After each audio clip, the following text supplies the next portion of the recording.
کو سیدھا راستہ کس نے دکھایا؟ اللہ نے. شیر کو سیدھا راستہ دکھایا کہ تو ہرن کو کھا لے اور یہی سیدھا راستہ ہے، حالانکہ دیکھنے میں بڑا وحشیانہ عمل لگتا ہے. یہ کس نے سکھایا؟ اللہ نے. تو انسان کو بھی صحیح اور غلط کی تمیز کون بتائے گا؟ اللہ. وہ آپ کو، جو آدمی مذہب کو فالو نہیں کرتا نا، وہ نہیں بتا سکتا آپ کو، وہ تو بیچارہ خود اندھیروں میں جا رہا ہے. تو وہ مناہر نفسیات سے بات شروع ہوئی تھی، کہاں سے کہاں چلی گئی. تو میں نے کہا بھائی ہمارے ہاں تو غریب لوگ زیادہ ہنسی خوشی زندگی گزار رہے ہیں. 8 10 بچے، ان کے پاؤں میں چپل نہیں ہے، آپ ان کی صلاحیت دیکھو، امیونٹی سسٹم اتنا بہترین ہوتا ہے ان کے اندر، چپیٹ مارے نا. اس کا تو اس سسٹم سے کوئی تعلق نہیں ہے، لیکن اضافی چیزیں بھی گاڈ نے، اللہ نے انسٹال کی ہوئی ہیں ان کے اندر، ٹھیک ہے نا، گاڈ گفٹڈ. چپیٹ مارے بندہ اٹھے نہیں.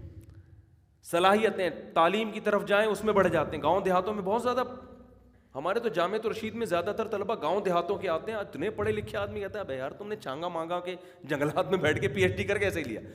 لیکن اب جب ذرا سہولت ہوئی نا تو وہ آگے نکل گئے. مینٹل لیول بھی اچھا ہو رہا ہے ان کا، ماں باپ کا احترام بھی. اور جہاں ساری سہولتیں ہیں وہاں ڈپریشن کی پیشنٹ زیادہ. آسان مثال ہے یار، جس ملک میں ٹینشن سب سے کم ہے، خودکشی کا ریشو ان ملکوں میں سب سے زیادہ. سویڈن ٹینشن فری کنٹری ہے، وہاں ٹینشن آپ تلاش کرو گے آپ کو پیسوں میں بھی نہیں ملے گی. آپ کہو گے نا یار تو 100 روپے لے کے مجھے ٹینشن دے دے، یعنی ٹینشن کا مطلب یہ ہے کہ بس میں مجھے جگہ نہ ملے بیٹھنے کے لیے، ایسی کوئی بس دلا مجھے. میں اڈے پہ بیٹھا ہوا ہوں، بس کا انتظار کر رہا ہوں، 7 بجے آنا تھا، 8:45 بجے آئے. وہ ٹینشن ہوتی ہے نا. 7 بجے کے ٹائم ہوگا تو 6:45 پہ آ جائے گی بس. یار میں نے جہاز میں جانا ہے، میرا سامان گم ہو جائے ایئرپورٹ پہ، گم ہی نہیں ہوگا ہے بھائی. یار میں جتنی بجلی استعمال کر رہا ہوں اتنا ہی بل، اس سے زیادہ بل آئے تاکہ تھوڑی ڈپریشن میں جاؤں. میں کم آ جائے گا، زیادہ گورنمنٹ اعلان کرے گی بجلی اور سستی کر دی ہم نے. یار بقرعید آنے والی ہے، جانوروں کی قیمتیں اوپر جائیں گی، ٹینشن ہو رہی ہے. ان کے تہواروں میں قیمتیں اوپر جانے کے بجائے نیچے آ رہی ہیں. ابے کوئی ٹینشن ہی نہیں ہے تمہارے پاس، عمریں تمہاری لمبی ہو گئیں، 80 سال ریٹائرمنٹ کی عمر ہو گئی ہے، پھر تم کیوں خودکشی کر رہے ہو؟ خدا کے لیے ہمیں اس سوال کا جواب دو، کچھ تو جواب دو. ظاہر ہے کل تبلیغ میں یہ جو شب اجتماع تھا نا، تبلیغی اجتماع، اس میں مولانا عباد اللہ صاحب نے بڑا پیارا بیان کیا یار، بڑا مزہ آیا یار. کل پورا بیان اس دن میں نے پورا بیان سنا ہے ان کا. تو میں تو ان سے ملتا رہتا تھا، پہلے بھی ملاقاتیں تھیں، مجھے نہیں پتا تھا کہ یہ وہی بیان کر رہے ہیں. میں نے کہا پتہ نہیں کوئی اور مولانا عباد اللہ صاحب ہیں جو بیان کر رہے ہیں. پھر جب ملے میں نے کہا بھائی آپ ہیں اتنا اچھا بیان. تو ان کی قدر ہوئی مجھے کہ یار یہ تو بڑے پہنچے ہوئے ماشاء اللہ. کیونکہ میری ان سے پہلے سلام دعا تھی، کس حوالے سے تھی یہ نہیں بتاؤں گا. تو وہ بڑی زبردست انہوں نے مثال دی نا بیان میں، بڑی پیاری مثال دی کہ جس کی رفتار زیادہ ہونا وہ منزل پہ نہیں پہنچتا، جس کی رفتار صحیح سمت میں ہو وہ منزل پہ پہنچتا ہے اگرچہ رفتار کم ہو. انہوں نے کہا ایک جہاز غلط سمت میں جا رہا ہے، وہ منزل پہ کبھی نہیں پہنچے گا. چیونٹی کی سمت صحیح ہے، دیر سے پہنچے گی لیکن پہنچ جائے گی. ایک چیونٹی یہاں سے چلی، کوئٹہ جانا ہے میں نے، ٹھیک ہے نا، ایک جہاز چلا میں نے کوئٹہ جانا ہے، لیکن جا پشاور کی طرف رہا ہے، جتنی بھی اسپیڈ سے چلے گا الٹا دور تک چلا جائے گا. تو آپ کو اسلام یہ بتا دیتا ہے کہ تمہاری سمت ہے کیا. بے شک سست رفتاری سے چل رہے ہو، لوگ صحیح ہو نہیں پا رہے، گناہ نہیں چھوٹ رہے ان سے، ماں باپ کی فرما برداری نہیں ہو پا رہی، بیوی کے حقوق ادا نہیں ہو رہے، زنا نہیں چھوٹ رہا، شراب نہیں چھوٹ رہی، لیکن اسلام آپ کو کہتا ہے یار صحیح کیا ہے غلط کیا ہے. سمت صحیح کر لو، بے شک لیٹ پہنچو، ٹھیک ہے نا، پہنچو گے صحیح. غیر مسلم کے پاس سمت صحیح ہے ہی نہیں، اسپیڈ بہت ہے، سمت نہیں ہے اس کے پاس. ہم سست ہیں ایک نمبر کے، پانڈے کی طرح پانڈا ہے پتہ نہیں کون سا جانور ہے، لیکن یار ہماری سمت صحیح ہے، ڈائریکشن صحیح ہے، دیر سے پہنچ جائیں گے ایک نہ ایک دن. لیکن آپ کے پاس اگر اسلام نہیں ہے نا تو وہ جو ڈپریشن دور کرنے کے طریقے اختیار کر رہے ہیں وہ طریقے جتنی مرضی اسپیڈ ہو وہ بھائی اس سے ڈپریشن ختم نہیں ہوگی، اور مرض بڑھتا چلا جا رہا ہے ڈپریشن کا اور اسٹریس. اور ہمارے ہاں ڈپریشن کے تمام طریقے باقاعدہ آرڈر پہ بنائے جاتے ہیں. جب بھی کسی حکمران کا بیان آئے گا قوم کی ڈپریشن. بجٹ جب بھی آتا ہے, بجٹ سے 1 مہینے پہلے لوگوں کی نیندیں اڑ جاتی ہیں. یار یہ مہنگائی, میں کہتا ہوں گورے کو دکھا دو نا اتنی اسپیڈ سے, وہ خودکشیاں کر کے مر جائیں گے. وہ چینی دیکھو کہاں سے کہاں پہنچ گئی. میں نے تو جا کے نا جنرل اسٹور والے کو پکڑ لیا, میں نے کہا تو کیا کر رہا ہے بھائی, تو کیا بل بنا رہا ہے. کبھی مجھے گھر والوں کے خیر, میں نے کہا پتہ نہیں یہ کیا کر رہے ہیں انہوں نے, کسی بیچنا تو نہیں شروع کر دی کہیں چینی. سچی مچی کا بتا رہا ہوں میں. ایک دم سے نا جو راشن مہینے کا بل بنتا تھا وہ 2-4 مہینوں میں ایک دم شوٹ کیا نا, تو مجھے شیطان وسوسے ڈالنا شروع کیا. میں نے کہا ایسا تو نہیں ہمارے گھر والوں نے کوئی بزنس شروع کر دیا ہو کہ آلو پیاز ٹماٹر ادھر سے آ رہے ہیں ادھر مارکیٹ میں فروخت ہو رہے ہیں میری انویسٹمنٹ پہ ہیں. پھر میں نے دکان والے سے کہا, میں نے کہا یا تو کوئی چیزیں ایسی منگوائی جا رہی ہیں جو بہت ہی کوئی عجیب قسم کی چیزیں دکان میں.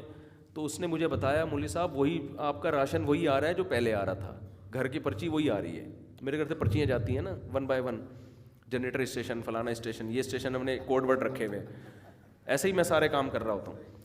تو مختلف اسٹیشنوں کی پرچیاں جا رہی ہوتی ہیں. تو وہ اس نے کہا مہنگائی اتنی, اب بتاؤ گورا کہے گا یار سورس آف انکم تو آپ کی اتنی بڑی نہیں ہے اور مہنگائی ڈبل سے زیادہ ہو گئی, تو گورا تو خودکشی کرے گا. لیکن ہمیں بس پرچی دیکھی اس کے بعد بھول گئے یار وہ کیا رہا ہے, ہمیں تو یاد ہی نہیں کتنا پڑ.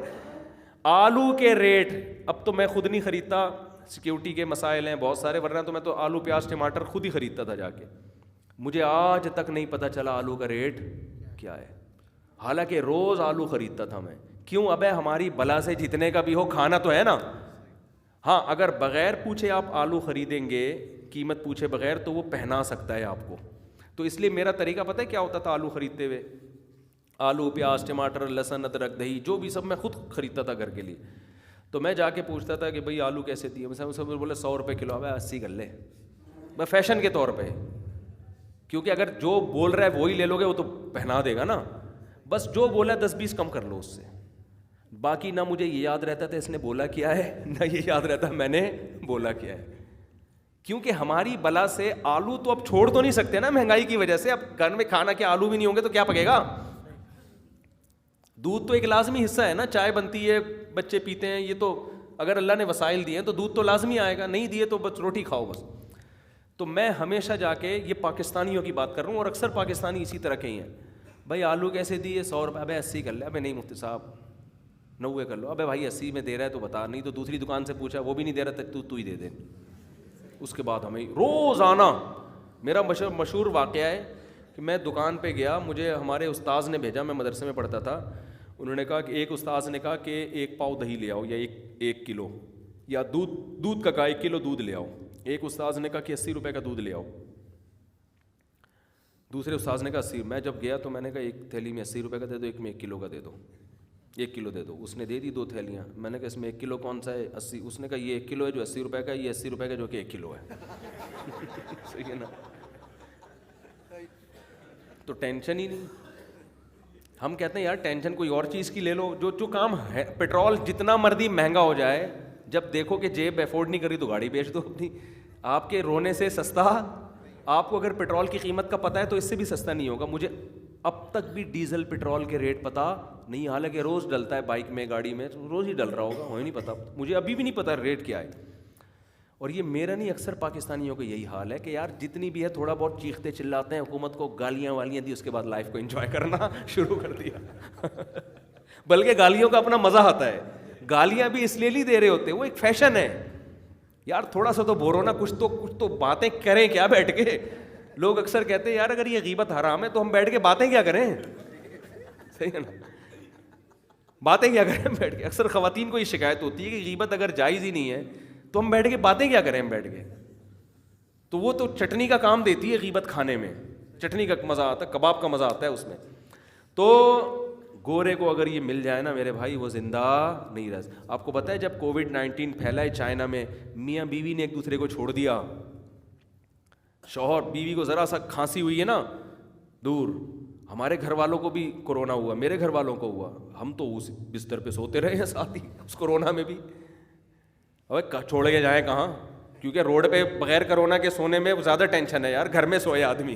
ٹھیک ہے نا, ہو گیا ہمیں بھی, مجھے بھی ہو گیا, پھر ہو گئے, بچا گئے, اللہ کا شکر ہے. خطرہ ہوا تھا مر گئے تو کیا ہوگا. ہم نے کہا بھائی مر گئے تو مر گئے, بھائی کیا کرتے ہیں, تو جتنا بچنے کی کوشش کرتے ہیں. میں نہیں کہہ رہا کہ میں بہت بڑا فنٹر ہوں, مرنے کا کوئی خوف ہی نہیں ہوا. اللہ سے دعا مانگی اللہ نہ مریں تو زیادہ خوشی ہوگی ہمیں. اے اللہ اگر نہیں مرے تو ذرا خوشی زیادہ ہوگی, بچا لے تو زیادہ اچھا ہے. سمجھ میں آ رہی ہے بات کہ نہیں آ رہی؟ لیکن اگر ہم آخرت پہ ذرہ بھی یقین نہ ہوتا, دنیا کو مسافر خانہ نہ سمجھتے, گھر والوں کو مجھے پتہ چلتا نا کووڈ آیا پازیٹیو, میں علاقہ چھوڑ کے بھاگ چکا ہوتا. میں نہیں کہہ رہا کہ کووڈ والے مریضوں سے گلے جا کے ملیں آپ, ان کے ساتھ بستروں پہ سوئیں, ان کے ساتھ چائے تبادلے کریں, سگریٹ پئیں, یہ کام نہ کریں. لیکن اب گھر والوں کو تو نہیں, ماں کو, باپ کو, بیوی کو, بچوں کو تھوڑی چھوڑ سکتے ہو. یہاں تو اللہ پہ توکل کرنا پڑے گا. آپ کے گھر میں کسی بوڑھے کو کرونا ہو گیا ہے تو آپ کو گھر چھوڑنے کی حفاظتی تدابیر کے پیش نظر اجازت نہیں ہے, آپ کو اس بوڑھے کی خدمت کرنی پڑے گی. سمجھتے ہو؟ پھر یہاں پر کس پہ توکل کرنا ہے؟ اللہ پہ. ہاں پڑوسیوں کا ہوا ہے تو پھر فری ہونے کی ضرورت نہیں ہے. صحیح ہے نا. وہ ایک آدمی کو کرونا ہوا تو وہ کیا تھا, دوبارہ سے سنا تو یہ لطیفہ ہی پہلے ہی راز فاش کر دیا. تو ایک آدمی نا بیٹھا ہوا سگریٹ پی رہا ہے, ٹینشن میں نا سگریٹ کی کش لے رہا ہے. بعض لوگوں کی عادت ہوتی ہے جاتے ہی نا کسی کے کھانے میں شریک ہو جائیں گے, پھر پوچھتے ہیں کہ کیسے آنا ہوا. اس کی عادت تھی, مفت کی سگریٹ تھی. دوسرا دوست گیا, اس نے فوراً سگریٹ لی, پینا شروع کر دی. بولا کیا کیوں پی رہے؟ کہہ رہے ٹینشن ہے یار. ایک اور کش لیا بھر کے, کیا ٹینشن ہے اپنے دوست کو تو بتا. کہہ رہے یار کرونا ہو گیا مجھے. لے بھائی, پورا پھیپڑوں میں لے کر گیا ذرا سی. ٹھیک ہے نا. اب کوئی دیندار ہوگا وہ توکل کرے گا, کہے گا یار اب غلطی سے پی لی تو پی لی, اب کیا کریں, اللہ نے کرنا ہوگا مارنا ہوگا مار دے گا, بچانا ہوگا بچا لے گا. نہیں مرے تو کل تو مر ہی جائیں گے. جو دین کو نہیں مانتا وہ تو ڈپریشن میں. اب وہ تو اس کو سگریٹ سے جلا کے آئے گا. تو اللہ پہ اعتماد, توکل, اور یہ ساری چیزیں جب ہی ہوں گی جب اللہ کو مانے گا. جب مانے گا ہی نہیں تو پھر تو آگے میرے بھائی خاردار کانٹے ہیں, ٹینشنوں کے انبار ہیں, خودکشیاں ہیں آگے.